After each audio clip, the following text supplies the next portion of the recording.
আবার বিদেশি কিছু সরকারি সাংবাদিক আছে, সরকারি বলিয়ে মতো সরকারি, ওরা ওদেরকে সরকারে না নিয়ে গভর্নমেন্ট ভুল করে ফেলছে আর কি। এই গভর্নমেন্টের উচিত ছিল তাদেরকে সরকারে নেওয়া। তো তারা আবার খুব ক্ষিপ্ত হয়ে যায়। আমার বক্তৃতাগুলোকে কাট পিস করে এমন ভাবে জনগণের সামনে হাজির করা হয় যাতে জনগণ আমাকে ভুল বুঝে। এই জন্য এখন বক্তব্য দিতে একটু খুব হিসাব করে দিতে হয়। প্রিয় ভাইয়েরা, আজকে আমরা যখন এখানে বসেছি আমরা কথা বলছি, দেশের অবস্থা ওই সময় খুব একটা ভালো না। কিন্তু আমরা 17 বছর রাজপথে আন্দোলন করেছি। এই 17 বছরে বিএনপি প্রায় 5,000 কর্মী নিহত হয়েছে, 5,000 উপরে কর্মী গুম হয়েছে।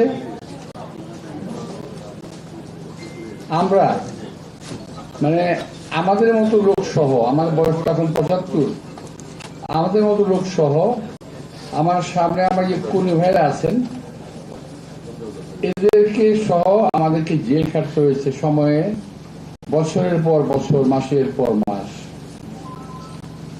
সর্বোপরি আমাদের নেত্রী দেশনেত্রী বেগম খালেদা জিয়া, আল্লাহ তাকে হাত দরাজ করুন, উনি মৃত্যুর সঙ্গে পাঞ্জারে, আমি বলবো না, বলবো যে আল্লাহ রাসূলের রহমতে এখনো আমাদের মাথার তাজ হয়ে বেঁচে আছেন। আল্লাহ তাকে দীর্ঘায়ু দান করুন। আমাদের নেতা তারেক রহমান আজকে দীর্ঘদিন নির্বাসনে আছেন। উনি কিন্তু লন্ডনে বেড়াতে যান নাই, এই কথাটা নিশ্চয়ই মনে আছে। সাংবাদিক ভাই যারা ছোট ছিলেন, এত বছরে তো অনেক সময় পার হয়ে গেছে, উনি কিন্তু লন্ডনে প্লেজার ট্রিপে যান নাই, বেড়াতেও যান নাই। উনি লন্ডনে গিয়েছিলেন জেলবন্দি অবস্থায় চিকিৎসার জন্য। সুস্থ একটা মানুষ তারেক রহমান, যার সঙ্গে আমরা জেল খেটেছি। এই চকবাজার জেলে আমরা একসঙ্গে ছিলাম। আমাদের অ্যাক্টিং চেয়ারম্যান, বর্তমান অ্যাক্টিং চেয়ারম্যান তারেক রহমান সাহেব, উনি হসপিটালে ছিলেন। আমরা ছিলাম একটা আমাদের যে আলাদা একটা জায়গায় ছিল আমাদের সেল, 16 নম্বর সেল, 26 এবং কর্ণফুলি, এখানে আমরা ছিলাম। উনি মাঝে মাঝে আসতেন, আমার সঙ্গে কথাবার্তা বলতেন। ওই সময়, এখন থেকে আমি 2007-08 কথা বলছি। ওই সময় ওনার বয়স কিন্তু অনেক কম। কত বছর হয়ে গেছে? প্রায় 17 বছর না? তো এখন আজকে আমাদের একটি চেয়ারম্যানের বয়স থেকে যদি 17 বছর বাদ দেন, উনি নেহায়েত অল্প বয়সের 40 করে একজন যুবক ছিলেন। আমার সঙ্গে কথা বলতেন।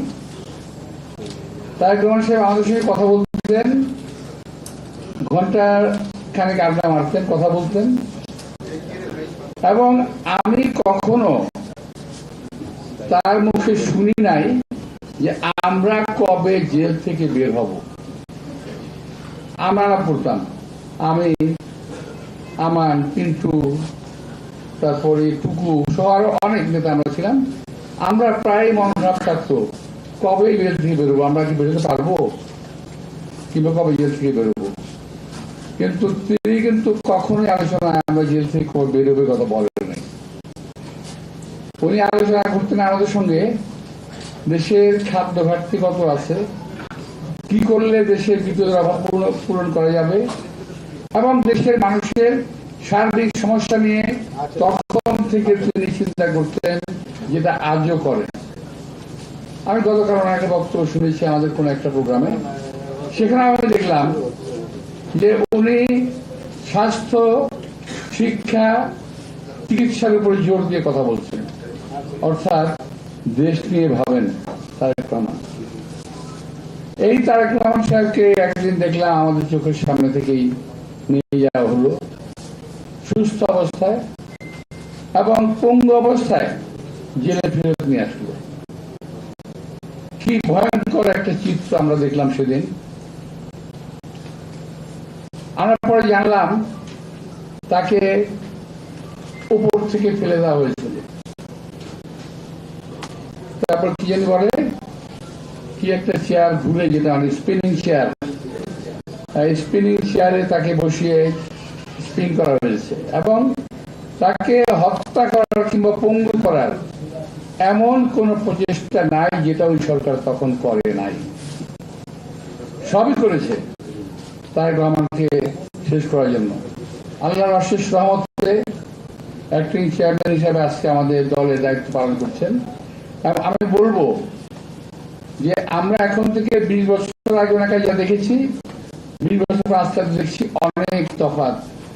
আজকে তারেক রহমান সত্যি সত্যি বিএনপির অ্যাক্টিং চেয়ারম্যানের দায়িত্ব পালন করছেন এবং সঠিকভাবে পালন করছেন। যারা একসময় তারেক রহমানকে পছন্দ করতেন না, তারাও আজকে বলতে বাধ্য হচ্ছেন যে তারেক রহমানের ভিতরে ম্যাচুরিটি এসেছে। বলে শুনতে ভালো লাগে আমাদের। আমি একটা ঘটনা বললাম, আমি বললাম না আপনার সাথে কথা বলবো, আমি ঘটনা বললাম। আজকে এখন একটা অবস্থা এসছে আমার দেশের, নির্বাচন না সংস্কার। ভাই, নির্বাচন না সংস্কার যদি আলাপ করি অনেক লম্বা আলাপ হবে, করবো দরকার পড়লে। কিন্তু ছোট্ট একটা কথা কি জানেন, নির্বাচনের বিকল্প শুধুমাত্র নির্বাচনই হতে পারে, অন্য কোনো কিছু হতে পারে না। নির্বাচনের বিকল্প নির্বাচন। এখন আমি বুঝি না, এখন আমি কথা বললে বলবো যে আপাতত তো সংস্কারের বিরুদ্ধে কথা কয়, সংস্কার চায় না। আরে ভাই না, আমাদের জন্য, নির্বাচনের জন্য, দেশের জন্য, দেশের মানুষের জন্য যেই সংস্কারটুকুর প্রয়োজন আমরা সেই সংস্কারটা চাই। কিন্তু আমি একবার একটা বললাম না, একদিন বলছিলাম যে আপনারা যেগুলা বলতেছেন সংস্কারের কথা, সব সংস্কার তো মানা যাবে না। এই কথাটাকে টুইস্ট করে আমাদের কয়েকজন বিদেশি অবস্থানরত তথাকথিত সাংবাদিক টুইস্ট করে এমন ভাবে বলল বিএনপি সংস্কার চায় না, মির্জা আব্বাস সংস্কার চায় না। এমনকি সালমান রহমানের টাকা খেয়ে যার স্বাস্থ্য চেহারা মোটা হয়েছে এমন লোকটা প্রায়ই আমার বিরুদ্ধে দেখবেন আসে, ফেসবুকে আসে, উনি প্রায় বলেন কেন মানবেন না, আপনাদের কি স্টেক আছে, কেন মির্জা আব্বাস সাহেব মানবেন না? আরে ভাই, তোমার যেমন বিদেশে পাড়ায় থেকে কথা বলার অধিকার আছে, আর আমার কি দেশে থেকে কথা বলার অধিকার নাই? আমি এই দেশে থেকে মৃত্যুদণ্ড মাথায় নিয়ে, জেল জুলুম মাথায় নিয়ে, জেলে থেকে আমার সহকর্মীদের নিয়ে আমি জেলখানায় থেকেছি। এই দেশেই আছি, পালিয়ে যাই নাই। আপনারা তো পালাই গিয়ে লম্বা লম্বা কথা বলতেছেন, আপনারা তো জীবনে কোনদিন দেশে আসবেন না। শুনেন, আমি আপনাদের উদ্দেশ্যে বলতে চাই, যারা ভাই আমার বাইরে আছেন, যারা বিশেষ করে এই ইউটিউবার যারা আছেন, যারা আছেন, আপনাদের প্রতি সম্মান রেখে বলতে চাই, ভাই আমরা রাজনীতি ছেড়ে দেবো, আপনারা দেশে আসেন। আপনাদের অনেক জ্ঞান, আপনাদের অনেক বুদ্ধি, আপনাদের জ্ঞান বুদ্ধি আমাদের অনেক প্রয়োজন। আপনারা দয়া করে দেশে আসেন, বুদ্ধি দেন, কথা বলেন, কাজ করেন, মেনে নেব। আমরা রাজনীতি করবো না, আপনারা আসেন না, দেশে আসবেন না, আবার চিৎকারে ভাই কথা বলবেন, সমালোচনা করবেন, জাত গোষ্ঠী উদ্ধার করবেন। কেমন কথা বলবেন ভাই? মিথ্যা কথা বলবেন, অপপ্রচার করবেন, অপকথা বলবেন, কথা বলবেন, কুকথা বলবেন, একটা মানুষের চরিত্র হরণ করবেন। এগুলো কি? এগুলো কোনো গঠনমূলক কাজ না। আপনার দেশে বাইরে থেকে অনেক কিছু করতেছে, করেন, ভালো, অনেক ভালো, আমাদের অনেক ভালো লাগে। কিন্তু দেশের বাইরে থেকে এই দেশের রাজনীতিবিদদের চরিত্র হনন করার কোন অধিকার আপনাদেরকে দেওয়া হয় নাই। আপনারা বসে বসে চরিত্র হনন করছেন, মিথ্যা কথা বলছেন। তা আমি একটা কথা প্রসঙ্গে বলি, আমার ভাইরা যারা সামনে আছেন, আপনারা ফেসবুক চালান নাকি? চালান? জবাব দেন না কেন? জবাব নাকি ফেসবুকে উল্টো পাল্টা কথা রাখে, জবাব দিয়ে নিয়ে এগুলারে সোজা হয়ে যাবে।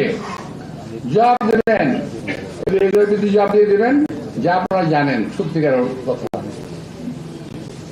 ওরা তো টাকা কামানোর জন্য এগুলো বলে, বলুক, আপনাদের টাকা কামানোর কথা নাই, আপনি যে আপনারা দিয়ে দেবেন মানুষজন জানবে।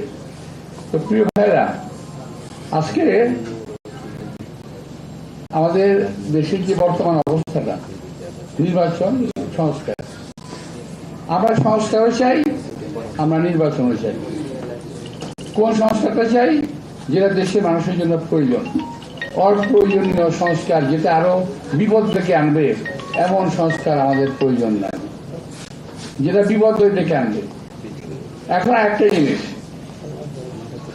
এখন তো সরকার চলতেছে, একটা সরকার আছে ভালোই, আমরা কথা বললে তো আবার কত মুখে কত কথা হবে, কিন্তু আমি তো কথার মুখ সামাল দিতে পারি না ভাই। আমরা খেয়াল করলাম, এক ভাই বলল আমাদের ওই যে ন্যাশনাল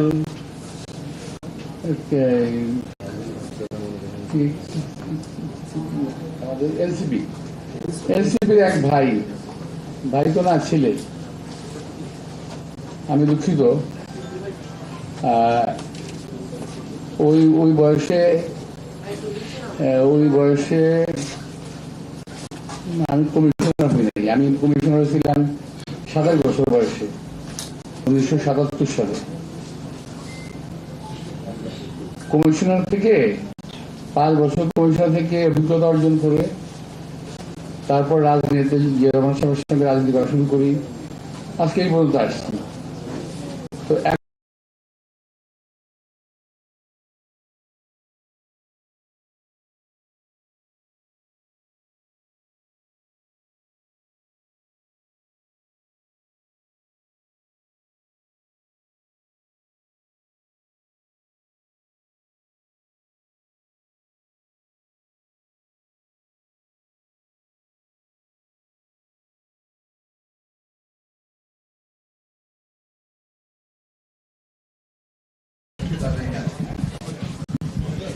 বিএনপি কোথাও নাই।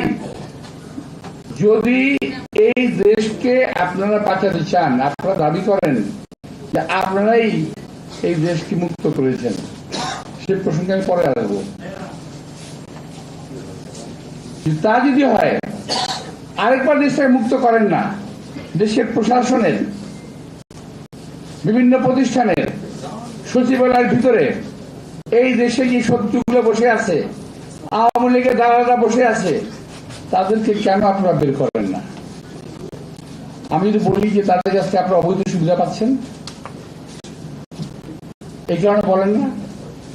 আমরা তো অনেক কথা বলেছি, আমরা তো অনেক কথা বলি যে এই আওয়ামী দোসর, আওয়ামী দালাল যারা পুলিশে আছে, যারা বিভিন্ন প্রতিষ্ঠানে আছে, যারা সচিবালয়ের ভিতরে আছে, যারা প্রশাসনে আছে, তাদের সবাইকে চিহ্নিত করে সাজার আওতায় আনতে হবে। কারণ তারা 17 বছর আওয়ামী লীগকে সাহায্য করেছে ক্ষমতা থাকার জন্য।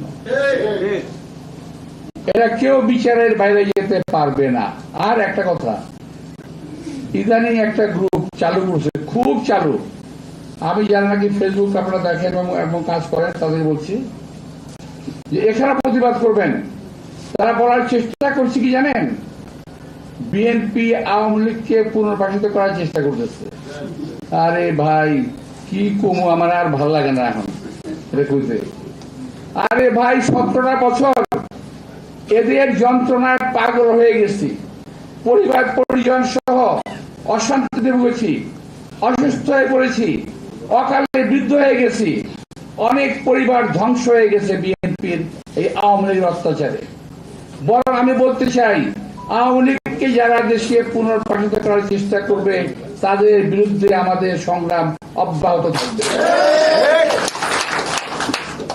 এই দেশে আওয়ামী লীগের অবস্থান থাকতে পারে না, এবং আওয়ামী লীগের হাসিনা সহ আওয়ামী লীগের সমস্ত নেতা কর্মী প্রশাসনের ব্যক্তিবর্গ তাদের সকলের বিচার হতে হবে। এখন কথা হলো, আমার অনেক ভাই বলেন, আমাদের অনেক সন্তানরা বলেন যে আগে বিচার করতে হবে, পরে নির্বাচন হবে। কেন ভাই? আপনারা তো আমাদের চেয়ে বেশি অত্যাচারিত না। যদি বলেন 5ই আগস্টের কথা যদি বলেন, আরে ভাই 5ই আগস্টে, এখন তো বলতে গেলে তো আবার ভালো লাগবে না, আচ্ছা বলতে চাই না। 5ই আগস্টের আগে 4 আগস্ট, 5ই আগস্ট আমাদের মনে আছে না? আমি তো নিজে রাজপথে ছিলাম ভাই, আমি নিজে কাকরাইলের মোড়ে ছিলাম, টিয়ারসেলের মুখে ছিলাম, তো হেলিকপ্টার উপর দিয়ে ঘুরতেছে, ছিলাম তো ওখানে, আমি নিজে ছিলাম। তো এখন আমাদের 462 জন ছেলে, 462 জন ছেলে মারা গেল, 30,000 মতো আহত হলো, আমাদের কোনো অবদান নাই। আরে ভাই অনেকে বলে, আমার কথা এটা কিন্তু আমার কথা না, অনেকে বলে যে আপনারা তো সারেন্ডার করে ঘরে ঢুকে গেছিলেন। যদি প্রাইভেট বিশ্ববিদ্যালয়ের ছেলেরা না বেরোতো, যদি ইসলামী ছাত্র শিবির কিংবা বিএনপি না বেরোতো, যদি ছাত্রদল না বেরোতো, তাহলে কি অবস্থা দাঁড়াতো? সুতরাং কৃতিত্বের দাবিদার একা হওয়ার চেষ্টা করেন না, ক্ষতি হবে দলের এবং দেশের, দেশের ক্ষতি হবে। আমার দেশটা এখন একটা খুব খারাপ অবস্থায় আছে। আমাদের দেশের জনগণের, জাতির, দলের প্রত্যেকটা মানুষের ঐক্যবদ্ধ হওয়ার প্রয়োজন রয়েছে। যদি বাংলাদেশের জনগণকে বিভক্ত করা যায়, এই দেশকে আবারও ভারতীয় আধিপত্যবাদের হাতে চলে যেতে হবে। সুতরাং যে দলই হোক, বিএনপি, জামাত সহ অন্যান্য যত দল, এনসিপি সহ যত দল আছে, মতবিরোধ থাকতেই পারে,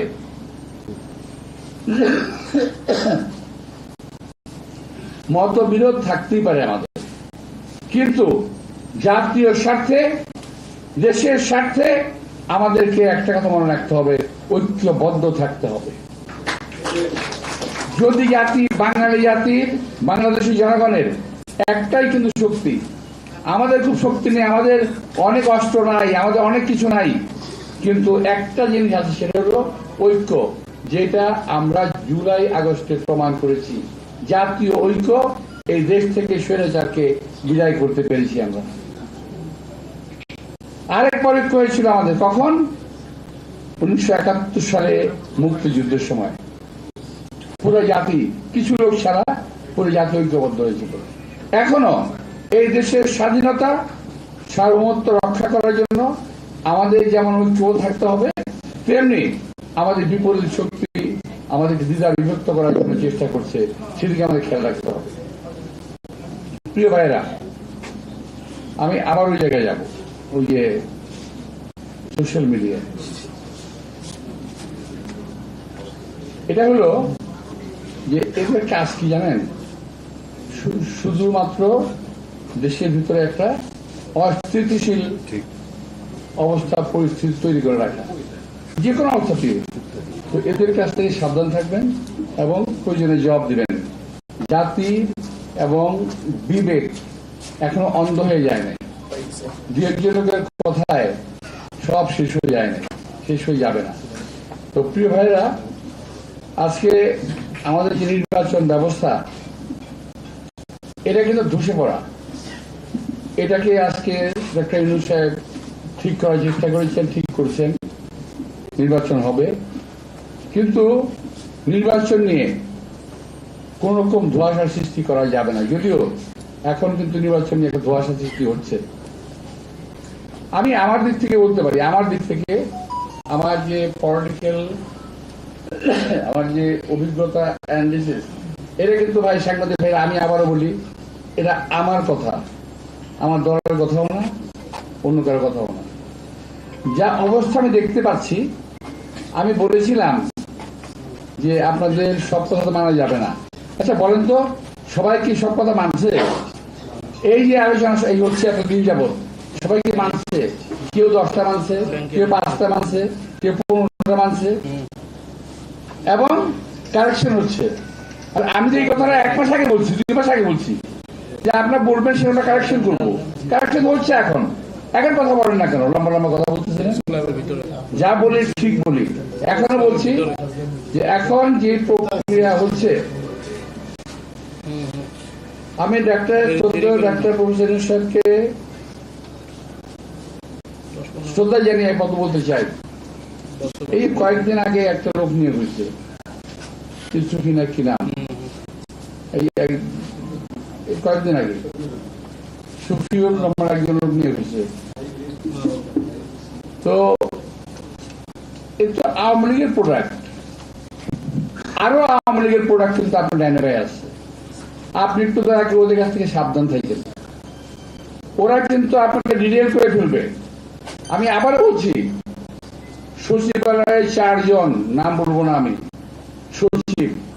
সচিবালয়ের বাইরে 1 জন, আমি নাম বলছি না, সচিব মর্যাদায়, উনি সচিব ছিলেন। এরা 5 জন এবং আপনার উপদেষ্টা পরিষদের কিছু লোক আপনারা কিন্তু সঠিক রাস্তায় চলতে দেবে না। আপনার সারা জীবনের অর্জন, আপনি নোবেল লরিয়েট, সারা বিশ্বের মানুষ আপনাকে শ্রদ্ধা করে, আপনার সারা জীবনের অর্জন কিন্তু এরা শেষ করে দেবে। এই কথা শুধু আপনাকে বলতে চাই। আমরা আপনার সম্মান রক্ষা করে দেশটাকে সুন্দর করতে চাই। এই দেশ সুন্দর হবে, আপনি সফল হবেন, এই দেশটা ভালো হবে। আপনার সফলতা আমরা চাই। আপনার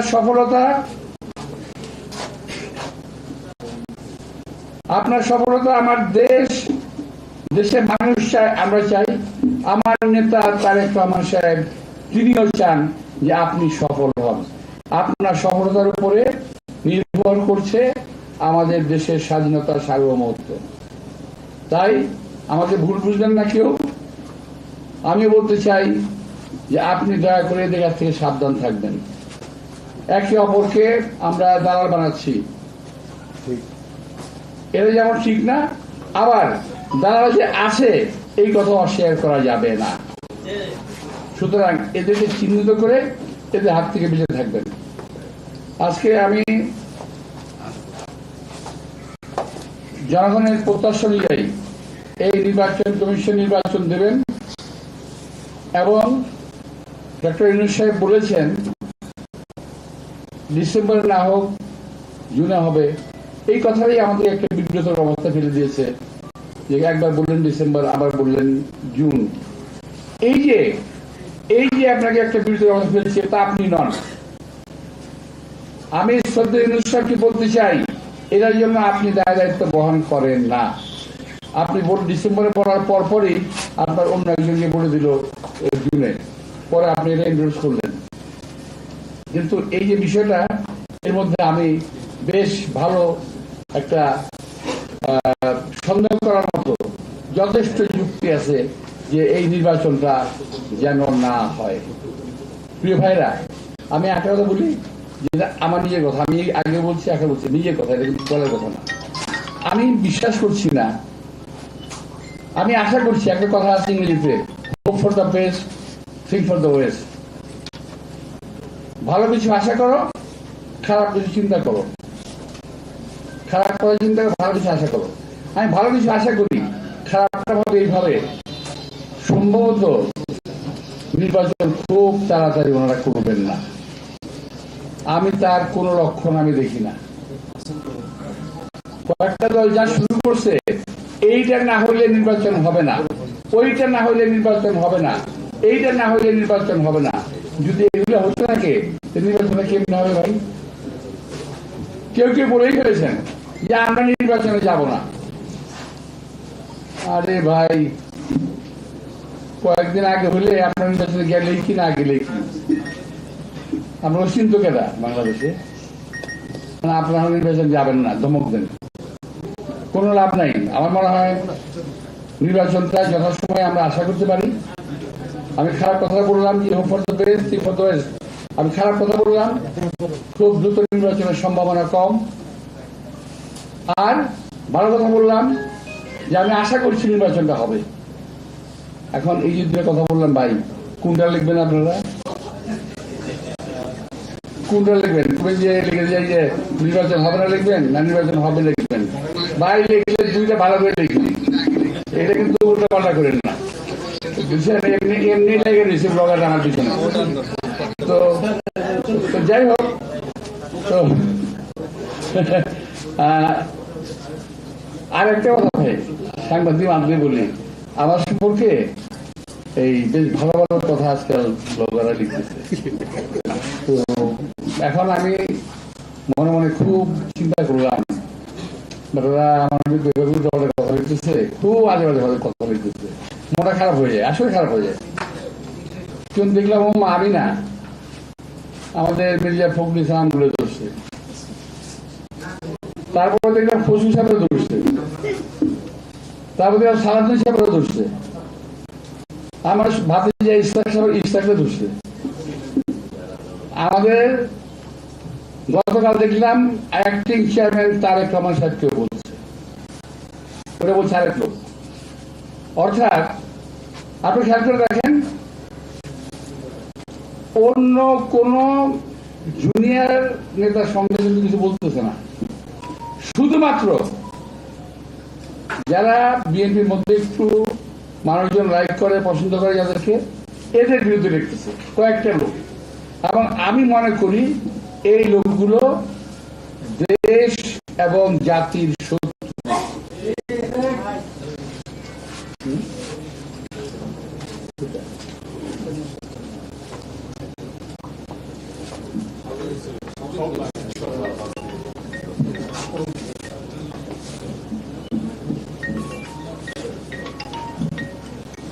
এটা তো হলো দাবি দেওয়ার মধ্যে পড়ছে। স্থানীয় সরকার নির্বাচন নিয়ে তো অনেকে বলে স্থানীয় সরকার নিয়ে নির্বাচন না হলে অন্য নির্বাচন হবে না।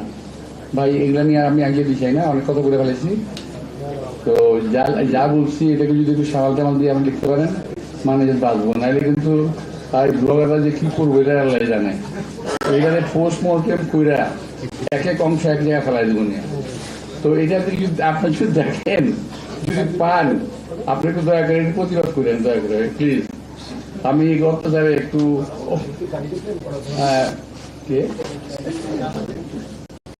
আমি একটু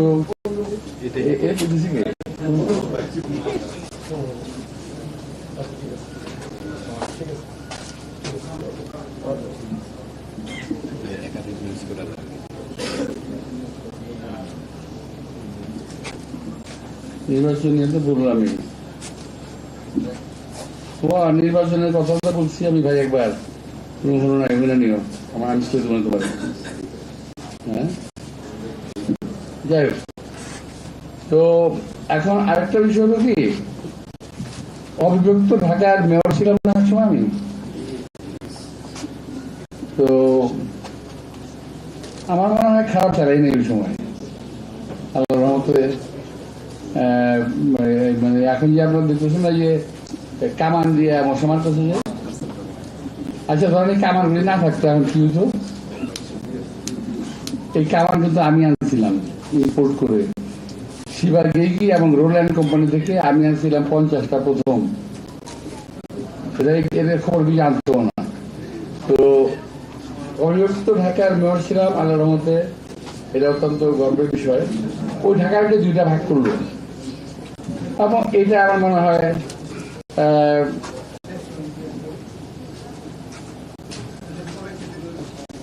কাজটা খুব ভালো করে নাই, এটা ক্ষতি হয়ে গেছে খুব। এখন দুই ঢাকা যদি এক করে তাহলে এর প্রক্রিয়া আছে, শুধু এক করলে হবে না।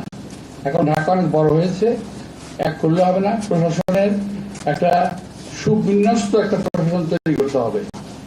এই ঢাকা মহানগরীর আন্ডারে পুলিশ থাকবে, সিটি গভর্নমেন্ট হতে পারে, এবং ওয়াসা, ইলেকট্রিক সাপ্লাই, অর্থাৎ ঢাকায় যা কিছু আছে এই জিনিসগুলো সিটি গভর্নমেন্ট আন্ডারে থাকবে, সিটি গভর্নর হবে, আর মেয়র কথা থাকবে না, দুটোটা হয় আর কি। এটা অফ দি রেকর্ড বললাম, এটা যেহেতু আমাকে লেখা গিয়ে কথা বললাম। যাই হোক, আমি আপনাদেরকে আশা করি নির্বাচন সম্পর্কে আমার কথা পরিষ্কার করতে পেরেছি। দুই ভাইয়ের কথা বলেছি আমি, একটা ভাগ দিলে আরেকটা ভাগ দিয়ে ভাই, এক ভাগে এক ভাগ দিয়ে তাহলে মুসিবত আছে আমার, তাহলে আমার একটু মুসিবত হয়ে যেতে পারে। তো এখন সকলের কথা বলার অধিকার আছে ভাই, আমরা অনেক কষ্ট করে কথা বলার অধিকার আদায় করলাম, এটাই খালি ওই কয়েকজন লোকের জন্য না, আমাদের জন্য। আমাদের কথা বলার অধিকার আছে, আপনাদের কথা আপনারা বলেন, আমি বলছি সত্যি কথাটা বলেন, মিথ্যা কথা বলে কারো চরিত্র হরণ করেন না, যেটা সত্যি সেটাই বলেন, আপত্তি কিছু নাই। কিন্তু মিথ্যা কথা বলে কিছু কিছু লোক আছে বিশ্বাসযোগ্য মিথ্যা কথা বলতে পারে। এই বাংলাদেশ বুঝছেন, বিশ্বাসযোগ্য মিথ্যা কথা, মিথ্যা কথা কিন্তু আপনি বিশ্বাস করতে বাধ্য। এত সুন্দর করে একটা মিথ্যা কথা বলবে যে সেই মিথ্যা কথা আপনি বিশ্বাস করতে বাধ্য হবেন। তো আল্লাহ তাআলা যে গুণ দিছে, তারা বিশ্বাসযোগ্য মিথ্যা কথা বলতে পারে, তারা বিশ্বাসযোগ্য কাগজপত্র তৈরি করতে পারে ওখানে বসে বসে, কিন্তু তারা দেশে আসার কোন সুযোগ তারা পায় না। এখন আপনি বুঝলাম না, এখন তো দেশ স্বাধীন, সমস্ত মামলা নিয়ে আসামিরা বিদেশ থেকে ফেরত আসছে বাংলাদেশে, আপনারা কেন আসেন না রে ভাই? আপনারা কেন আসেন না দেশে? আপনাদের তো দেশের প্রয়োজন। আমি বলতে যাচ্ছি, এই দেশের মানুষের আপনাদের প্রয়োজন আছে, আপনারা আসেন, আপনারা এসে দায়িত্ব নেন, কথাবার্তা বলেন, কাজ করেন, অনেক কাজে লাগবে। কিন্তু আসেন না কেন ভাই? এই জবটা একটু দিয়েন। আমি আপনাদের সবাইকে আন্তরিক শুভেচ্ছা এবং ধন্যবাদ জানিয়ে এতক্ষণ পর্যন্ত আমার প্রোগ্রাম শোনার জন্য আপনাদেরকে আমি আবারও ধন্যবাদ জানিয়ে বক্তব্য শেষ করছি। আল্লাহ হাফেজ। আসসালামু আলাইকুম।